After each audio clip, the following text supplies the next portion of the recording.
Hello and welcome to the Magic Mirror podcast. I'm your host, as usual, Khan, the Trinket Mage, and with me is my co-host, 33 Elk. Hello. Additionally, Snail is here 2 weeks in a row. Woohoo! Howdy. Oh, it's almost like you're a co-host or something. That's crazy. Yo, soon I'll get my promotion soon, I believe. Yeah, we'll promote you to viewer one day. I can dream. On today's episode, we're going to be ranking some of the most popular types in Magic the Gathering. We'll get into what we're going to rank these on in a second, but I got to thank today's sponsor, Card Castle. It's the easy way to sort your collection digitally. You can start scanning and sorting your cards for free today. If you use our link below, you'll also get 1 free month of premium access. Thanks to Card Castle for sponsoring the podcast. Yeah, so creature types in Magic. There are many of them. There's 302. We learned that today. We're not going to do all 302, maybe for the 1 millionth episode. We've narrowed it down to 16 that we're going to talk about. If your favorite type wasn't on this, it's because it's actually F tier. Honestly, you can just blame me because I kind of was making the final decisions. So if your favorite type isn't on here, just imagine that Elk or Khan were begging me and I simply said, no, I hate that type. Look, I tried to add spell shapers. Octopi are trash. I cannot stand cephalids or whatever they are. Cephalids don't even exist anymore. They're octopi. I know.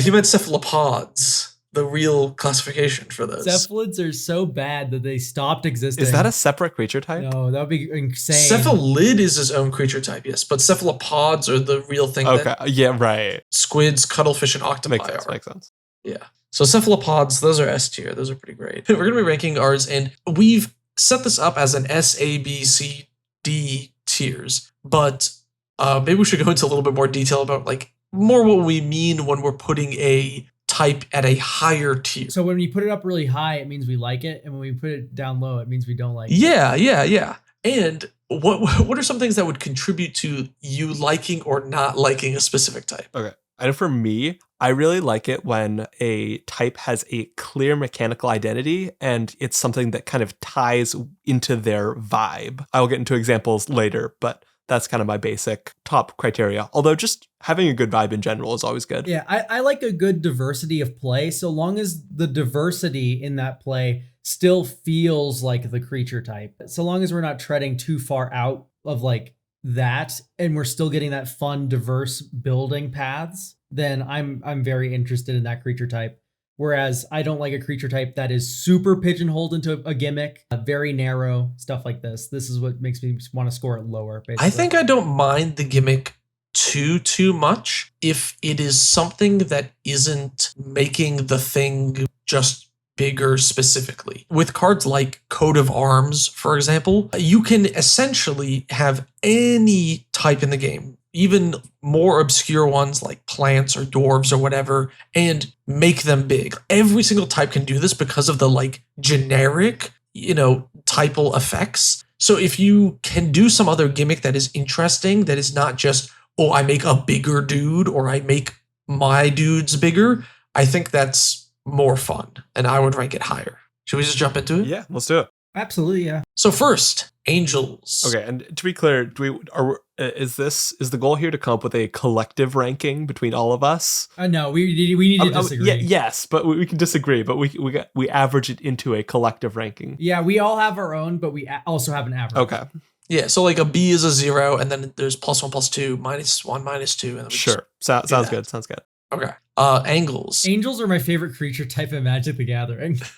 That being said, I don't know if I can put them above A tier. Do they do anything at all? So angels are they do have some amount of through line. Mostly angels are about life gain. So you have a lot of angels with life link. They do things when you gain life, things like this. But a lot of angels actually care about other creature types. So mostly humans. Yeah. They have sort of a symbiotic relationship going on where angels are kind of actually the top end sort of beasts to human decks. You'll have things that are there's that one angel from Innistrad that's it has indestructible and hexproof so long as you control a human. Or there's the one angel that whenever she attacks, she gets a +1/+1 counter, and your angel spells and human spells cost 1 less for each +1/+1 counter on her. But mostly the through line is +1/+1 counters. Humans somewhat, they have, once again, a symbiotic relationship, and life gain. Mostly I like them because they all have great art. Angels have the best art in the game. I think like aesthetically they have good art, and I do like flying lifelink beaters as like just kind of like, you know, a cool bigger top end creature. But as like an angel deck, I feel like I would give this might be a D tier for me right off the bat. Like they all have flying, and a lot of them kind of care about gaining life, but like there's nothing else between that. Otherwise, they're just big. Angels are also huge on protection. So you think about Avacyn, Glorious Protector, Restoration Angel, right? Angels are like these, like even like the new one we got in Foundations, the one with Flash, the Flash Platinum Angel, even original Platinum Angel. This is their whole gimmick, is they can kind of pillow fort up. I used to have an angel deck, and one of my favorite things to do in that was Book of Exalted Deeds, which is triple white, and it makes angels whenever you gain life on your end step. But you can also exile it and put a counter on an angel, and it gives it the Platinum Angel text. And you can do that on like Mutavault. Yeah, that is a classic. Mutavault keeps it. Yeah. So like angels have game. No, but those aren't like things. A lot of the stuff you mentioned, right? Like Platinum Angel or Restoration Angel, they don't do things that are like for angels. It's just, it does a thing. It's just a creature that does a thing. Yeah, no, absolutely. Angels don't have like a set commander. There's Giada, there's Kalia. I guess there's the demon. What's his name? Shilgengar. Oh, yeah. That's also an angels deck, kinda, I guess. But like, I don't know. I don't like Shilgengar. He kind of reads like a custom Magic card to me. He does. I really want a dedicated like angel commander like Mardu. Oh my god, that would be so cool. That'd be good. Mostly why I'm ranking angels so highly is because I enjoy their aesthetics, even though they don't have a lot of cohesion with each other besides like in a life gain sort of strategy. The aesthetic of an angel card is just huge though. What do you think, Snail? So I like that they have a general kind of vibe of protection. I think that's good in general. And I think some of my favorite angel cards, I think, are truly fantastic Magic cards. One of my favorites is Angel of Suffering, the one that makes damage dealt to you turn into mill instead. That one is hilarious. And I think that sort of kind of darker angel archetype is really interesting and punchy, and you can get kind of this vibe of, you know, something flying through the air that is maybe a little bit darker. There's something sinister about it. I really like white when it has like a little bit of like a sinister edge to it. I kind of get that from Thalia as well, and some other, is it pronounced Talia? I don't remember. No, it's Thalia. Thalia. Right? Okay. Thalia. Everyone says Thalia. Yeah. I get that from Thalia as well, and a lot of the Innistrad white cards, that this kind of edge. And I wish Angels had more of that sometimes. I feel like a lot of them, I just look at them and I'm like, this is just a vanilla good thing. I want something more. It's just, there's no texture here. Oh yeah, my favorite card in Magic is the Bruna the Fading Light. Yeah, and Innistrad Angels are great for that reason. I think that they strike closer to what I want as an ideal angel, of this kind of mystical kind of thing with horrifying elements to it. Maybe not necessarily horrifying, but with like, you know, not an unambiguously good protective force. Oh yeah, for sure. As a deck, I think they also tend to be a little bit boring. So overall, I land at a B personally. I think there's some cool elements. There's some really cool angel cards. There's some good aesthetics, but I think angel decks tend to be a little bit more boring. And I think some angels could stand to be sauced up, have the more interesting elements of them emphasized more. Wizards, please bring us to the planes, the MC Escher plane, and give us like the biblically accurate angel designs in Magic. That would be cool. That would be really cool. All right, we've averaged to either a C+ or B-. It kind of depends on where. I'm not like, I don't feel that strongly about it, so it'd be like bottom of B, top of C. What would your preference be? Bottom of B. I want to get it as high as possible. I love these battle babes. Bottom of B sounds good to me. Next, we got Dargan. Big old D for dragon. So hip. I'm sorry. I have to give dragons a D too, honestly. I think dragons suffer from success. Yes. There's too much they do. They do everything now. And they're in every color. And I guess it makes sense, right? Dragons are the fantasy archetype of like choice. They're the big flying monster of hate that the knight goes and kills or whatever. I guess they killed the knight in terms of Magic the Gathering. But if you told me what is the mechanical identity of a dragon, I would say they fly. And sometimes they don't even do that.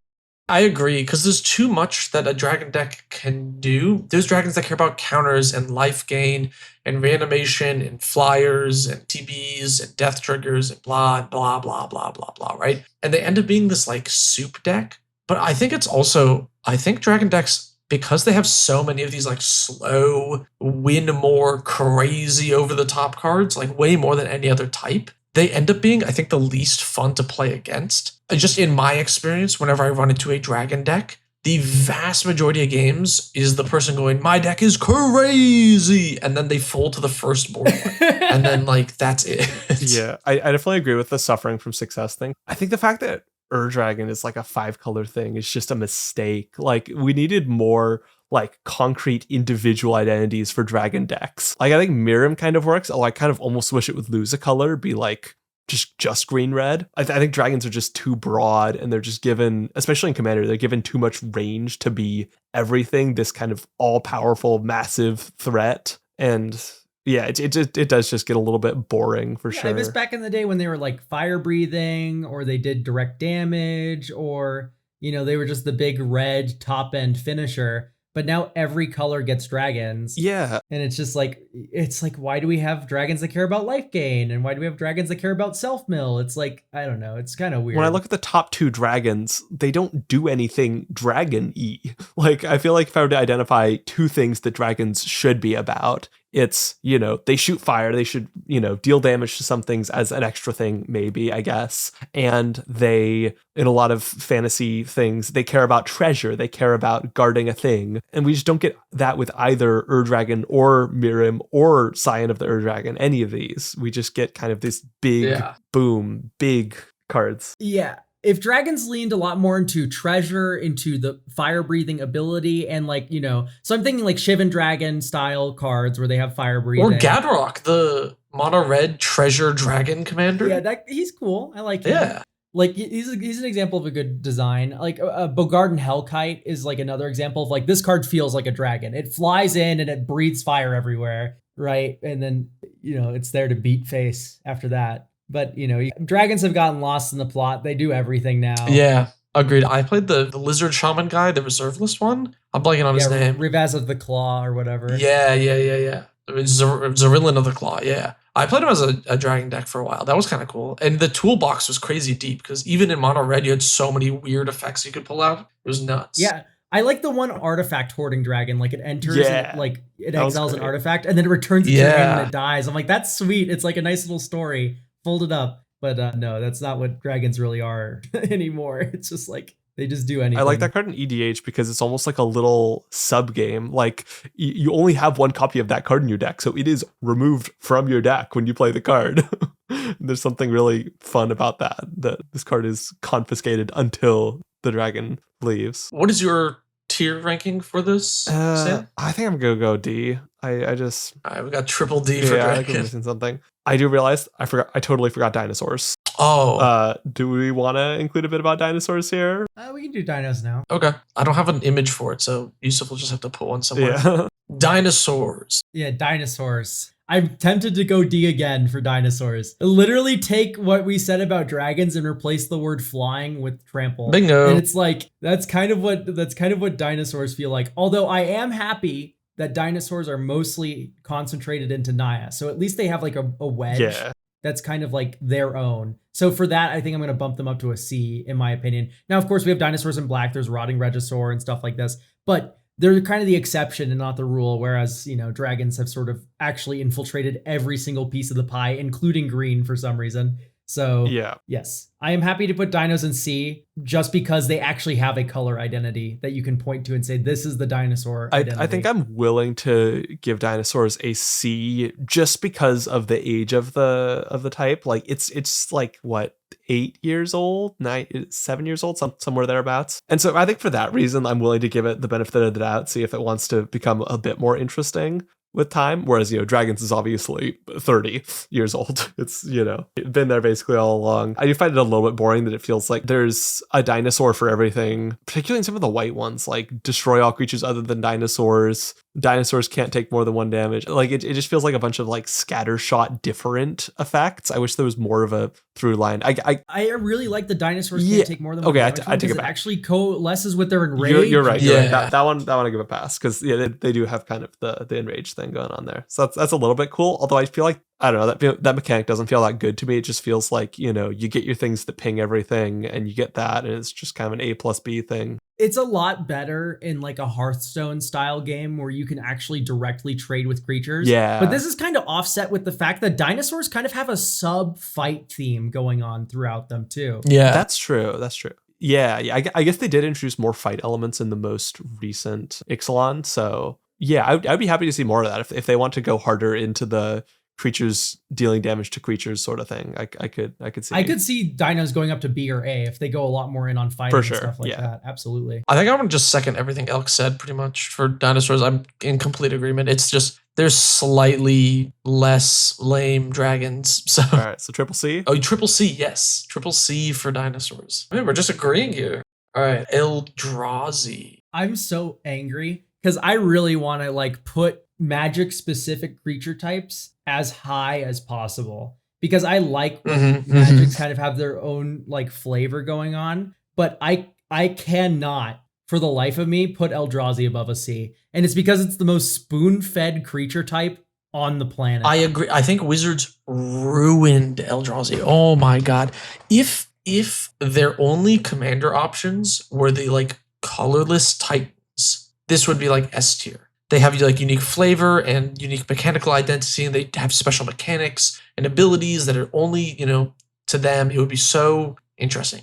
But then they were like, what if we just gave you a 5-color one so you could put Mystic Study in your Eldrazi deck as well? Like, why not? It's like, it just ruins them, Like, their whole point was like the colorless, the devoid of mana and stuff. And they're just like, Ulalek, Fuse Atrocity, have a Smothering Tithe to ramp into your Kozilek. Why not, I think I would even be willing to forgive it if they just stuck to like a handful of monocolored legends. Like, I think Haragast is fine. I think if they wanted to do a different monocolored one that was, specifically pushed on Eldrazi, I think that's fine. I think giving Eldrazi a color isn't that offensive, but giving them 5 is stupid. I don't know. That's just ugh. Ulalek is the exception to the rule. But for me, what really stands out to me about Eldrazi, even if it's just monocolorless, is colorless is so poorly supported, and as in they do not have a lot of game going on. You run the same 50 cards as every other colorless deck because the new Ugin's broken, Kozilek's Command is broken, All Is Dust is broken. Even all colorless decks end up looking the same, even if they are Eldrazi. So it's kind of just a bummer that exists. And then on top of that, the 5-color end of the spectrum also just sucks because you just get to run all the soup best cards and whatever. I love the Eldrazi conceptually, but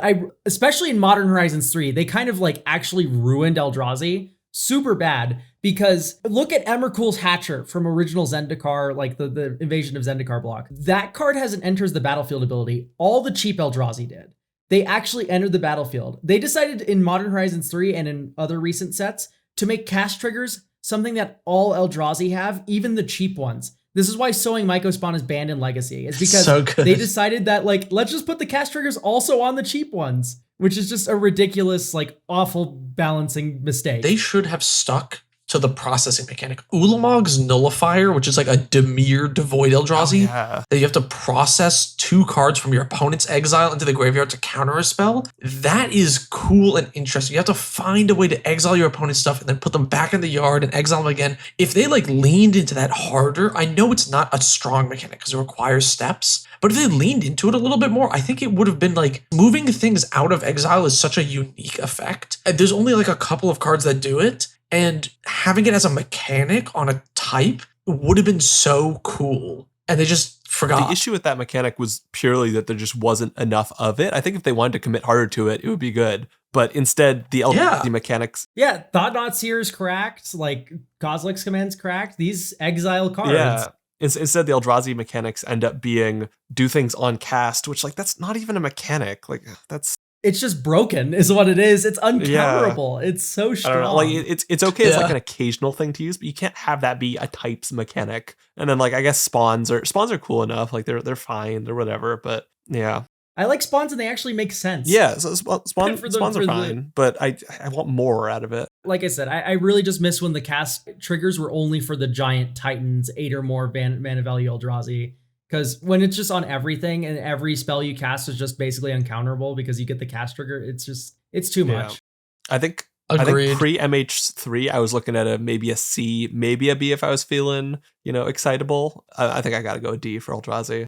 Oh, really? I was going to give it a C. I'm willing to give it a C just because it's just like a type so intrinsic to Magic and stuff. But like, yeah, there's a lot of frustrating pain points about it. Yeah. All right. Speaking of not being intrinsic to Magic, Elves. S tier. Really? Elves have the cleanest mechanical identity. They go wide, they make mana, they care about lands. Like elves just they have stayed in their lane, they're flourishing, they're unbothered, moisturized.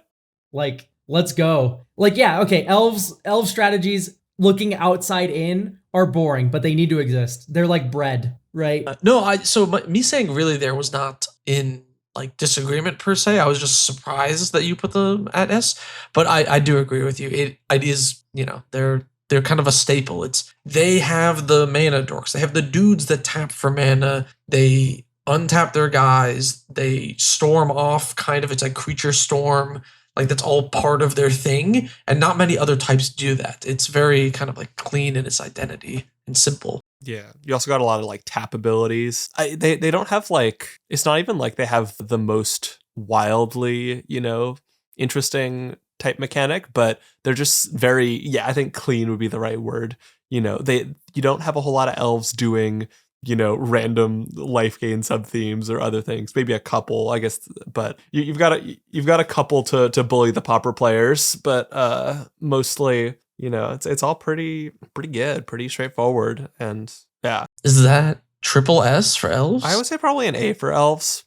Sometimes I wish there was a little bit more interest there, but I think broadly I really like it as a tribe. Fucking open and shut case for elves. Awesome type. Great job. No notes. How about fairies? Oh, I need to look at some recent fairies cards, actually. I love fairies. I love fairies. Oh my god. Okay. It used to be that spirits wore it better in my mind, but actually I think fairies have sort of moved into like the flash trickery line, and it feels really good. Mm-hmm. I think I mean to give it an S. Fairies gets an S for me too. Like, first off, Pauper Fairies. Oh my goodness. Spellstutter Sprite is one of the most fun Magic the Gathering cards to play of all time. It is it's so fairy, it's so tricksy, it's so blue. Like, oh man, it's like a perfect card. The fairies are just awesome. And then they've leaned into goad, which is like one of my favorite mechanics of all time. It's flash. It makes total sense too. Yeah, exactly. It makes total sense. It feels like flavorful. They flash things in, they goad things in. It's like, yeah, I'm definitely an S for fairies as well. Huge. I really like that in different sets you get like very different but like flavorful identities for them. The Eldrazi fairies have such like a rich lore to them, and they're so kind of unique. But then you also have, run off to Lorwyn and you have a totally different type of fairies. So I think it's fun, but they all feel cohesive across planes, even though you have this kind of identity that spans a little bit. Yeah, I also really like the lone ones. They're kind of insect-like almost, and like aesthetically, and I think that's really cool. I like that for fairies. Yeah. Gobbos. How do we feel about the goblin? That's got to be another S for me. I love goblins. It's so hard to not give it an S tier for sure. Just because, like, yeah, they swarm the board and they kill you. That's what goblins do. And they sacrifice themselves. This is what I really like about goblins too, is that they're expendable. That's like the joke of the type. And you have, sure enough, a lot of goblins that just like explode or just like otherwise just like ruin your opponent's lives by dying. And it's just hilarious. Goblin Bombardment's like one of the cards that like, it's not a goblin card, but it is a goblin card, right? Yeah. The Siege Gang Commander is another thing like that. Goblin Grenade. Yeah. I was going to say, I like that there's been just this point of cohesion across all of Magic that, you get goblin tokens. I guess fewer goblin tokens super early in Magic, although, there is kind of that old school goblin token. You get goblin tokens, you sacrifice goblins to do things. I just like that we've maintained that throughout all of Magic. Yeah, goblins do have like a bit of an artifact sub-theme, just mostly for Mirrodin, but also just because Doretti exists. That's true, yeah. I kind of want to give them an A instead of S. Here's my reasoning is I wish they leaned into the sacrificing like a little bit more. On its face, I like that they're expendable and they swarm and you like throw them in the wood chipper to like fling them at people or whatever, right? Like that's all That's all great. There are definitely fewer goblins sacrificing things these days. Yeah. You get cards that will sacrifice creatures to perform effects, but I imagine Wizards of the Coast is doing fewer of them that specifically sacrifice goblins, which I guess they could make more goblin creatures that just sacrifice any creature. I think that works pretty well as a design. But yeah, I think you are right that there is a bit less of that recently. Yeah, because it's just like Krenko, like multiple versions doesn't do that. Muxus doesn't do that. Now that you mention it, even New Krenko had an artifact theme in the Ravnica set, the detective one. The newest one, yes, can sacrifice an artifact to put a counter on goblins, but doesn't sacrifice goblins. Siege Gang Lieutenant in the Modern Horizons had... I guess that might be because it was an homage. Yeah, I will say that Ib Half-Heart Goblin Tactician is flavorfully one of my favorite cards in Magic. And I just wish there were more commanders like that one and less just make gobos or make your gobos bigger, you know? At least something in the command zone, you know? Pashlik Mons, man. That card is so goblin coded. It's absurd. But it's not a goblin, right? Am I crazy? Oh, no, it is. Pashlik Mons? Yeah. Yeah, it is. Yeah, my bad. It's the most goblin that has ever goblined ever. That's so funny. I love that. I love Ib Half-Heart, though. This one's, it turns your dudes into goblin grenades. Yeah. That is funny. Anyway. Humans. Any thoughts? S tier. What? Really? What? I love humans. It's dragons. This is just dragons, but they walk. This is not just dragons, pal. Oh. Humans care about +1/+1 counters. So do dragons. No, not as much as humans do. It's +1/+1 counters and tokens are the two things that humans care about. Yeah, and I feel like that's like kind of apt. Humans they just populate. So I love humans as like fantasy cockroaches. That's my favorite archetype of like, that's my favorite like genre, like fantasy genre trope. Is just like, yeah, you have long-lived elves, you have like, you know, clans of dwarves and stuff, and then the roaches, the humans, their civilizations just pop up and drop off at the dawn to dusk. It's like a day for an elf, and the human civilization has risen and fallen. Yeah. But like what I like about humans is they do feel rather cohesive, especially thanks to Innistrad. That's what I feel is the main backbone of humans is Innistrad saves this creature type's like hind so hard. That's true. I think I have to disagree. Oh no! All right, you can agree first. I think that Innistrad definitely gives humans a very clear kind of identity. Like in Innistrad, humans are kind of facing adversity. This is kind of the story of a people sort of under siege by all of these forces. So I think that's kind of cool. Outside of Innistrad, I feel like I almost wish it would play more into like legends sub-themes, because I think that's what you see a lot of with humans. You see a lot of human legendary creatures because, you know, people look for characters. And I think they could play into that more. They could play into that sort of thing of having heroes who are relatable. I want to see a little bit more of that and a little bit less of kind of the generic. When I think of humans, I mainly think of like non-blue. There's a few humans cards now, especially from Lord of the Rings, where they put them in Jeskai, kinda. But when I think humans, I really think of like Saskia the Unyielding, kind of, where it's just like, yeah, they're just not blue. They're like kind of like green Mardu for me. Like they still operate within a sort of like color space as well, which is what I feel like really defines I feel like them. Red isn't particularly human, like a little bit. I feel like green and white are the human. White's the most human, followed by green, followed by black, followed by red, followed by blue. It's sort of like a gradient down, I feel like, almost. I could see that. I'm willing to accept humans not in red. I think my problem with humans is because it's the most common creature type by like a huge margin. And, you know, they do that for essentially marketing reasons, right? So because of that, whenever there's like a new mechanic, a new ability, or a new enters effect, new death trigger, blah, blah, blah, there's a reasonable chance you get it on a human. And because after 30 years, you basically now have a human that does almost anything in the game. And because of that, when I see like human decks, they just kind of do everything and anything in the same way that dragons do.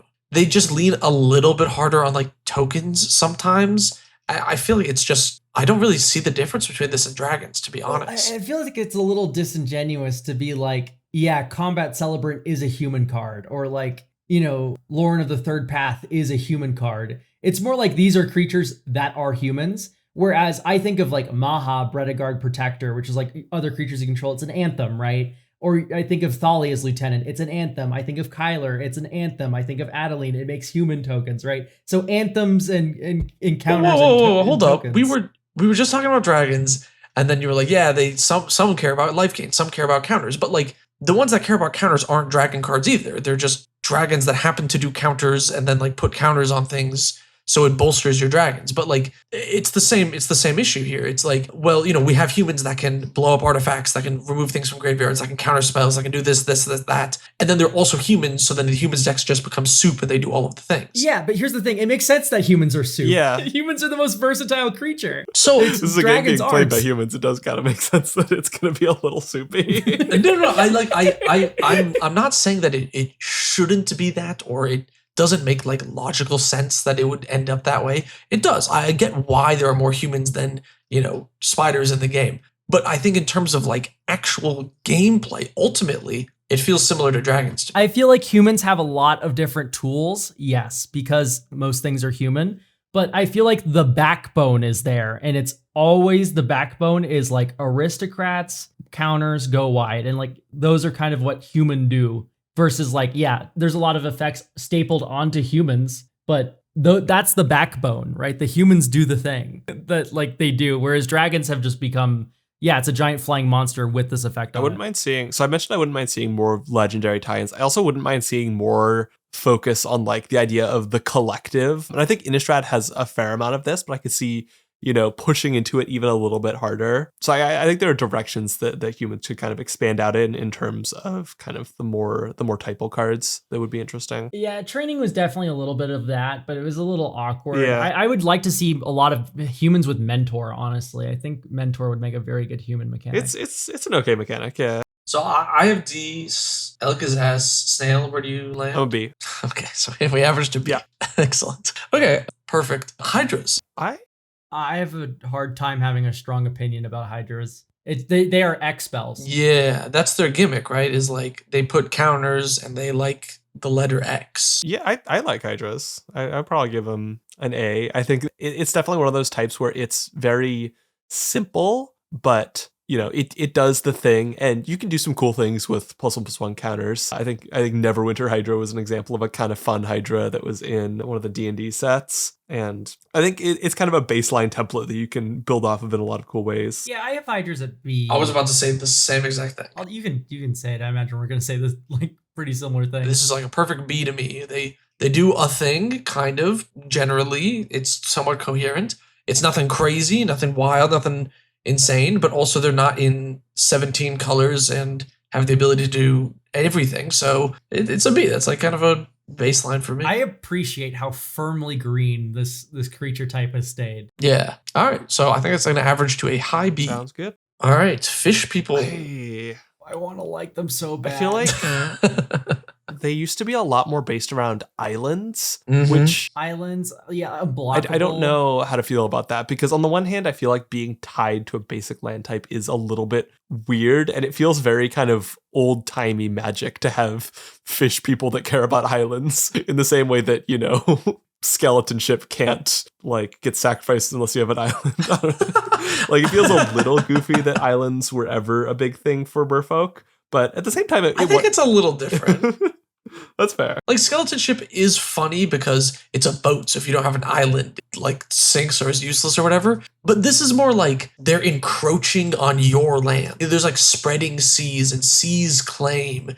And they're bringing... Even recently, Modern Horizons 3, we had Harbinger of the Seas. Yes. So it's like, it's not just that they don't care about islands in general. They care about your opponents having islands because they need the wetness to function. So you turn your opponent's stuff into islands and it buffs up your dudes. And I wish that they stuck with that a little bit harder, because I think that's kind of cool. Honestly, I feel like that might have been part of why the type shifted more into green, like green-blue rather than just blue or blue-white, is because I feel like being based around a land to some extent does make sense to include with green, the land vibes color. I don't know. Yeah, I feel like Merfolk have sort of started to encroach a little on like human, where it's like, yeah, they go wide and they put counters on them. So, it's because like every type does that. This is why humans, it's not... So many types do that. Yeah, I do find it weird that they've started doing Merfolk creature tokens. Like that doesn't really make sense a whole lot to me. I guess that happened in, was that like the original Ixalan set? It was in Lorwyn, yeah.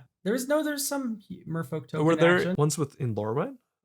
There's that one that's like whenever it becomes tapped, it makes a Merfolk token. Oh, it true, makes that's that true. dude, yeah. Okay, yeah. maybe this isn't something I should be complaining about then. I don't know. They definitely don't have a super clear sense of identity to me. Like I think the original idea for the identity, the island thing, was like kind of novel, a little weird to me, but you know, it was something. I feel like the identity now just doesn't feel that meaningful. Like it's weird too because it feels like they're kind of encroaching on fairies as well. We have Tishana's Tidebinder, which feels like kind of could be a Yeah. fairy card. We have it's the one card that it's a blue flash and then it taps a creature. Merfolk Trickster? Oh yeah. Yes, Merfolk Trickster. Yeah, so that does feel like a fairy. I mean, even then, like the recent Duskmourn one, the one that I alluded to, that one also is like a Merfolk Trickster like card as well. So those feel like fairies to me, and not like Merfolk. And also Merfolk, like kind of their gimmick was like unblockable as well. But yeah, like they need to lean more on islands. Like I agree, but like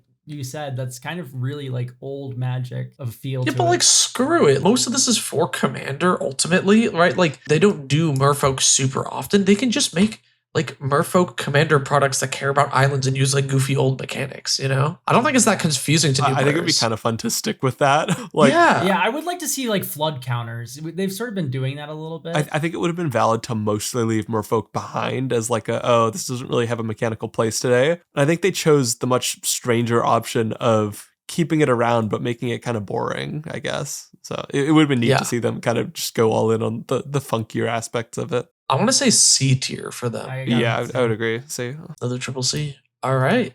Moving on to ninjas. that's got to be an A for me. There's a pretty. I like the mechanical backbone. I think it is very flavorful, and I think most of the commanders they've gotten have been kind of neat. Although I do hate that so many have ended up under Yuriko. I have them at C personally. It's not because I even hate like the play pattern of like ninjas and ninjutsu as a mechanic.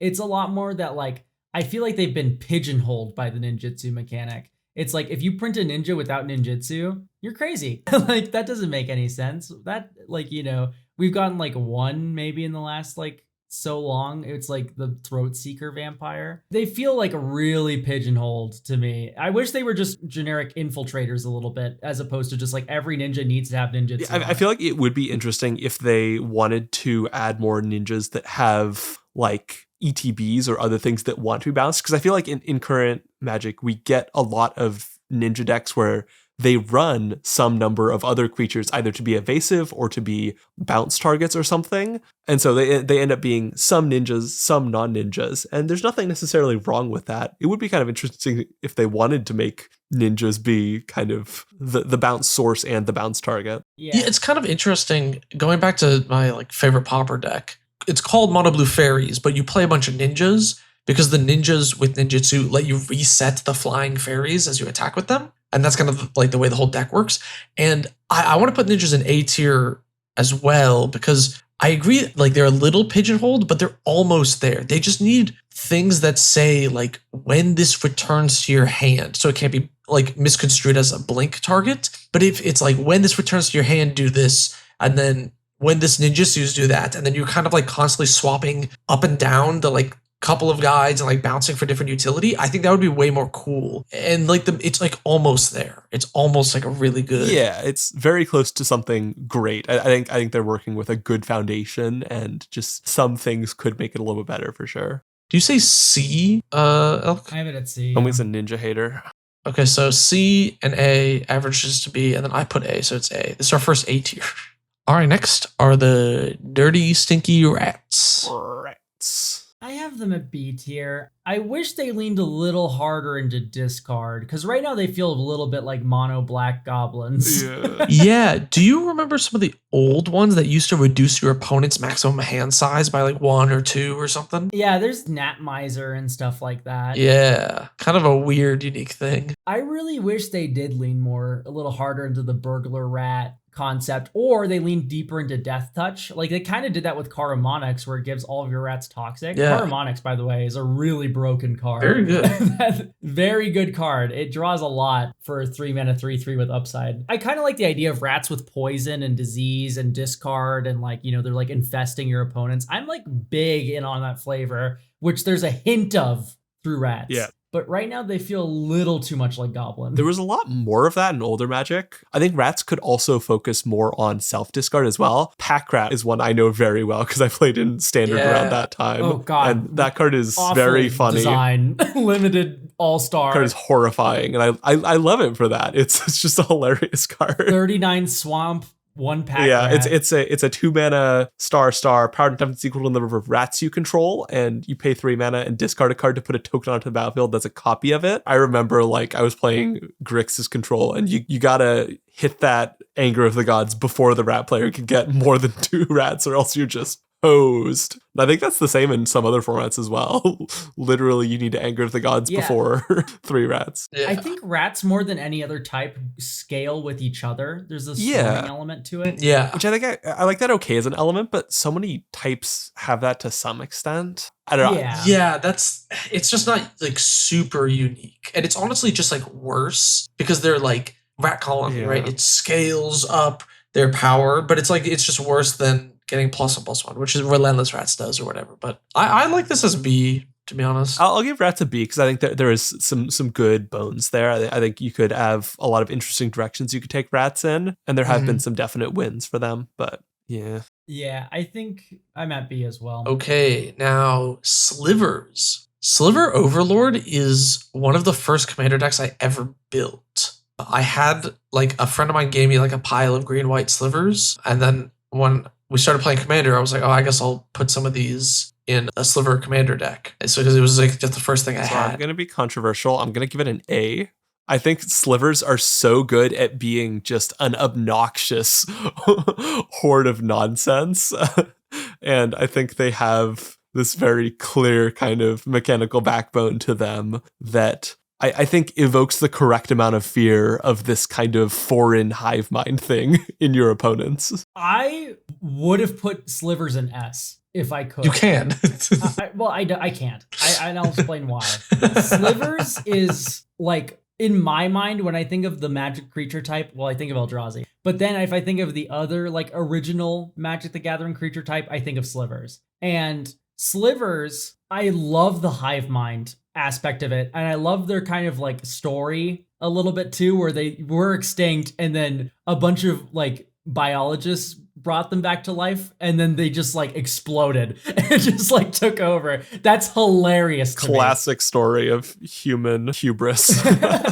So I love Slivers. I just am so sad that they backpedaled on the symmetry. Yeah, I know. Yep. I knew you were going to say that. I'm going to say the same thing. So for people who don't know what we're talking about, if you look at the 2 slivers that give flying, there's the old one, which is blue and a 1 for 1/1 sliver with flying. One of them's a winged sliver. The other one's something else. And that gives all slivers flying, which includes your opponents. And then there's the 1 mana one that gives your slivers flying. Yeah, sliver creatures you control flying, and all slivers have flying. Yeah, Winged Sliver and Gale Rider Sliver. The new ones only benefit your stuff, whereas previously it affected the whole hive. Everyone is part of the hive, you know? Yeah, I loved when slivers were symmetrical. Okay, design-wise, gameplay-wise, it's probably better that it only affects yours. The mirror match would be awful. But dude, I've played the mirror match in Pauper. It's so funny. But the thing is, for me, quite honestly, it's so much more thematic and so much more funny that these are like symmetrical creatures. The fact that they're symmetrical is just so thematic because, yeah, they're part of the hive mind even when they're fighting each other. It's so stupid. I would give Slivers an S. I think they're so cool. I have them in A. That puts it on top of A tier. Yeah. Next, we got Spooky Spirits. Spirits are interesting because they've had a bit of them in a bunch of different sets. And also, like, a ton of them in Kamigawa, which was certainly interesting. How much spirits did Kamigawa Neon Dynasty have? Because the original Kamigawa sets had a ton.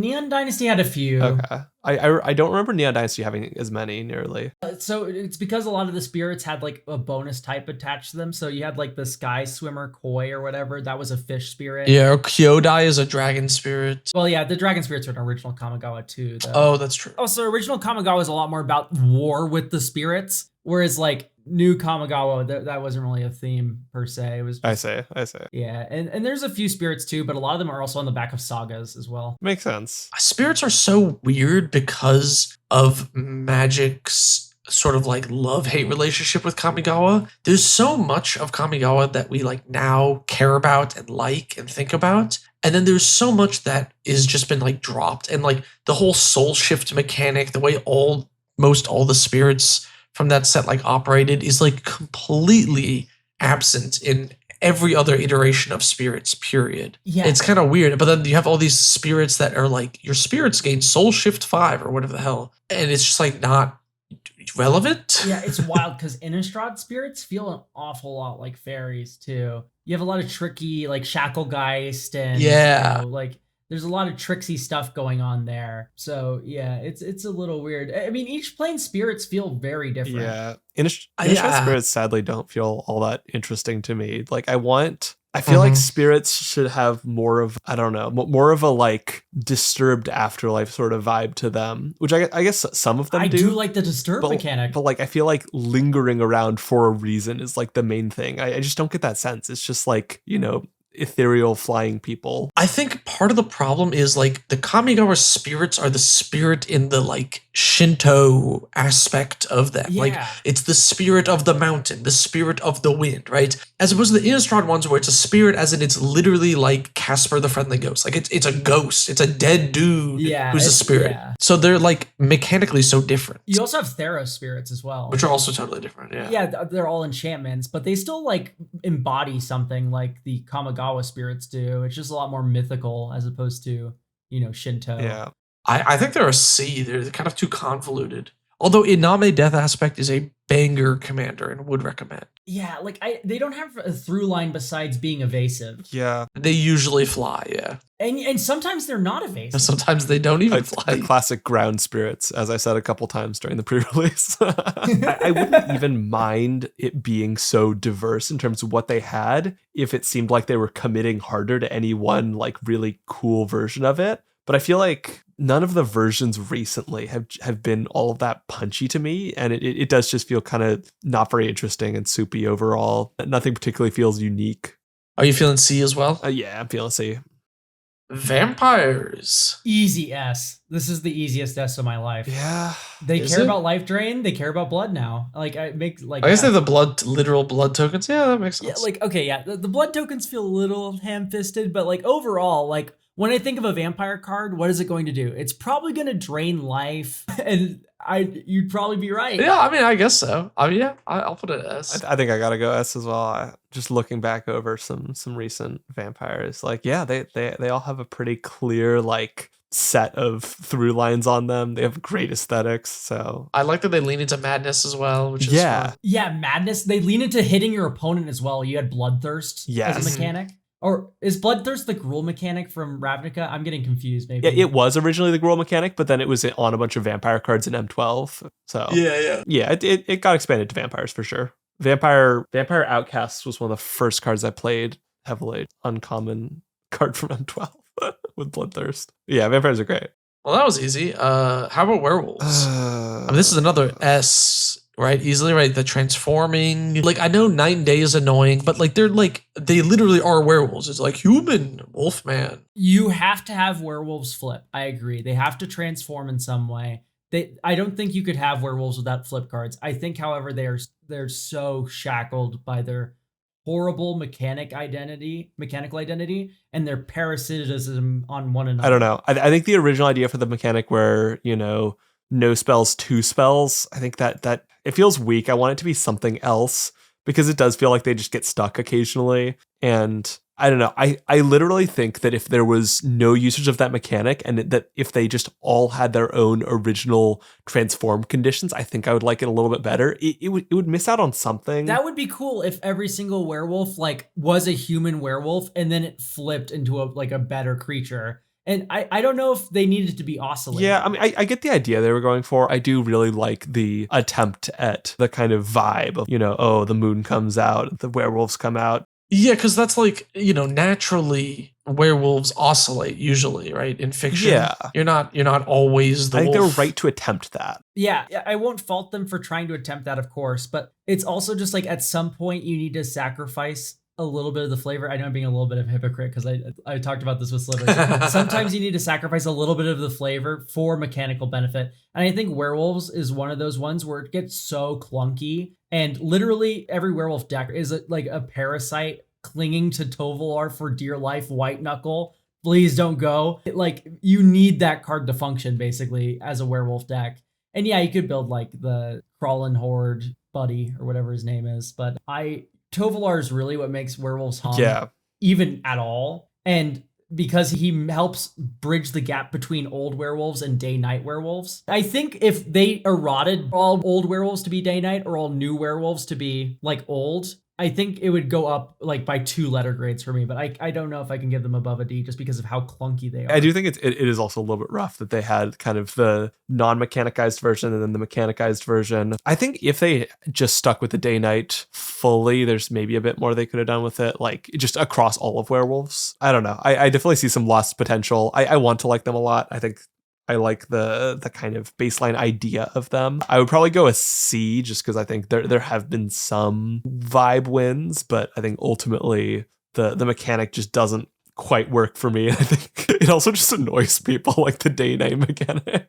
100%. You have to track this for the rest of the game, even when your werewolf leaves play. Yeah, it's just rough. I don't know. I don't know. I don't immediately have a suggestion for how to do it better, but I don't know. Give me an afternoon and I'll come up with a better werewolf. They should have just not done day-night, and they should have just name mechanicked if you've cast 2 spells versus not spells. If they name mechanic that and it's the same as the previous one, like they did with Surveil, they could then errata the other one. So like Opt got changed, so now it says Surveil because it's essentially the same thing. So they could have just done that and errated it, which would have been like way smarter. I think how I would have gone about doing werewolves is like, I don't know if all the werewolves need to be flipped at the same time. I think what you could do is have each one have like a different flip condition of some sort. Maybe they do combat damage to a player or something like this, and then they flip over, and then you could like pay a price to reflip them into a human or something. Or if they hit someone, they reflip back into a person, right? Like they got their blood. There was a bit more diversity. One of my first big collections of cards was in Dark Ascension, and there was a bit more diversity there.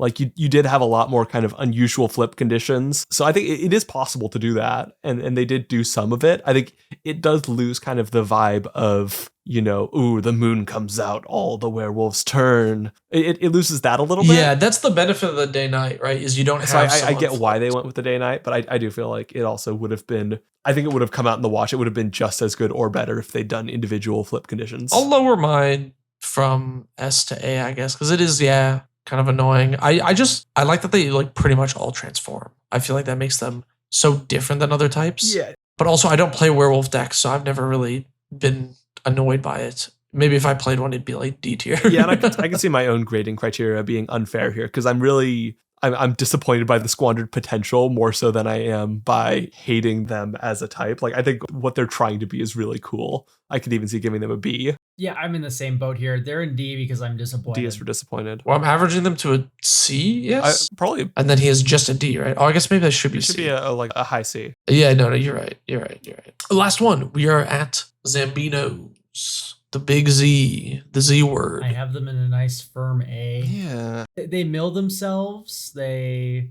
come back. I like them. I like their funny experimental flair in Innistrad where they're a lot more Frankenstein-y sometimes. Overall, I really just enjoy zombies aesthetically. Even the reason why they're at A and not an S for that reason is I do feel that they are a little bit spoon-fed. We get a lot of zombie cards, yeah. I know, there's so many. Like zombies get their own blood artist, 3 of them. So, and it's like, okay, Like you can run an entire zombie aristocrats deck without running one generic aristocrats card because zombies just have their own versions, right? Yeah. That being said, I do enjoy Carrion Feeder as a creature, like just being a theme across all zombies. I like that zombies make tokens. It makes sense that they're a horde.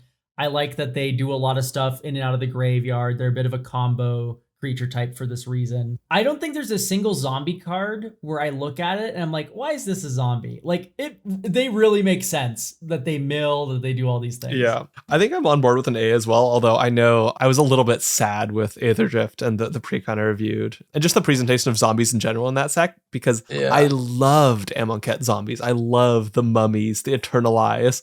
Like that's such a cool thing. Yeah, and they really they clearly tried at it in Aetherdrift, but just did not land it at all. I wish we'd seen more mechanical flair there. But overall, I totally agree. I think zombies do some very specific things very well, and we see a lot of different versions of them, but they all feel like zombies. None of them feel out of place, for sure. Yeah, I think I would also say A. I do agree they're a bit spoon-fed, like Elk said. Like, I think Rooftop Storm, like a card like that is like, it's just omniscience for your type. I think is like so silly and like dumb. I think if one creature type were to get it, I'm happy it's zombies. Yeah, I'm happy that it wasn't elves. I actually really like Rooftop Storm as a design. Actually, I need to firmly disagree with you here because I love the mad science flair that once again Innistrad gave zombies. And it's that card and empty the laboratory, sacrifice X zombies, then reveal cards from the top of your library until you reveal a number of zombie cards equal to the number of zombies sacrificed this way. Put those cards onto the battlefield and the rest on the bottom in a random order. So it's X blue blue. You polymorph all your zombies into different zombies.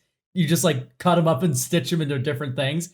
I like this like flair that Innistrad gives, and Rooftop Storm is part of that. I love that they went the gothic direction with that. Yeah, the mad scientist. Yeah, I think that's a fun card. I just think like gameplay wise, just being like, everything's 0 mana is like when a card like that like exists, you have to suddenly be like really cautious about like what it limits the design space for what you do that pairs with that. Like just removing mana restriction is not a super like interesting thing. Anyway, overall, I like zombies though, because I think even though they've been done in so many different sets, like you said, like there's Amonkhet, there's also like Innistrad zombies, and they all have different like mechanically unique ideas. Like Eternalize is still feels like a zombie effect, even though it's different than Decayed, which also feels like a zombie effect.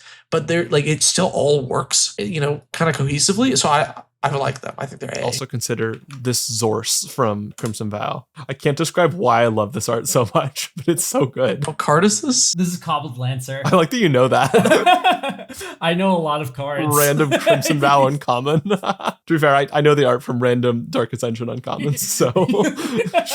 I'm sorry, what was the card? Cobbled Lancer. Cobbled Lancer? Yeah, so passable 1-drop, I guess. Kind of funky. I love Innistrad blue zombies that exile creatures from graveyards. Yeah, like those that's are really such cool. a specific thing, and I enjoy that. I like zombie wizards a lot. The like they all get the name Lich basically. So like Haven Lich, Calculating Lich, Vindictive Lich is one of my favorite designs ever. That's the one where it dies. You choose a different mode for each opponent. It's like target player loses 5 life, target player sacrifices a creature, target player discards 2 cards. I find like zombie wizards so funny. No time for the Beseech the Mirror section. This week we went a little long talking about these types, but if you want to ask us questions, you just have to put mirror in your comments and we'll get to them in the next episode. And we'll look at ones from this podcast and the previous one.